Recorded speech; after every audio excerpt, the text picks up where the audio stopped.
சாலையாகவும் விமானமாகவும் கோட்டையாகவும் பொருட்களாகவும் காட்சி தருகின்றன.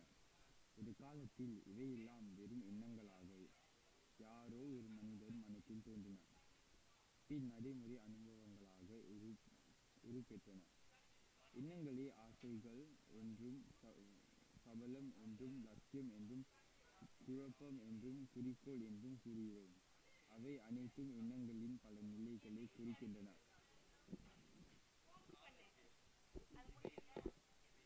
அவை எல்லாவற்றிலும் பொருள் புரிந்து குறிக்கோள் தான் ஒரு குறியை அடையும் ஒரு இலக்கை நோக்கி செல்லும் எண்ண நிலையிலிருந்து சாதனை நிலைக்கு கொண்டே செல்லும் பாதையின் ஆரம்ப இடம்தான் குறிக்கோள். வாழ்க்கையில் நமக்கு ஒரு இலட்சியம் இருக்க வேண்டும்.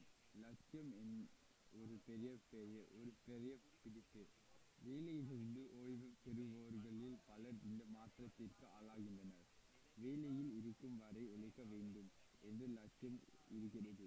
அவர்கள் வேலையில் இருந்து ஓய்வு பெற்றதும் தங்களின் வாழ்க்கை வேலை முடிந்துவிட்டதாக எண்ணுகின்றனர். இப்படிப்பட்டவர்கள் வெகு விரைவில் இருந்து போய்விடுகிறார்கள். அதனால் அப்படிப்பட்டவர்கள் முன்கூட்டியே வாழ்வில் வேறு பல லட்சியங்களை தேர்ந்தெடுத்துக் கொள்ள வேண்டும். சமுதாய பணி, கல்வி பணி, எளியவருக்கு உதவுதல் என்று வாழ்வில் ஏதாவது ஒரு அர்த்தம் இருக்க வேண்டும். இலட்சியமில்லாத வாழ்க்கை நேற்று வாங்கிய காய்கறியைப் போல மறுநாள் வாடி வதங்கி போகும். நாட்டை காத்த நல்ல தலைவர்கள் தங்களது கடைசி காலம் வரை பெரும் லட்சியத்தை வைத்திருக்கிறார்கள்.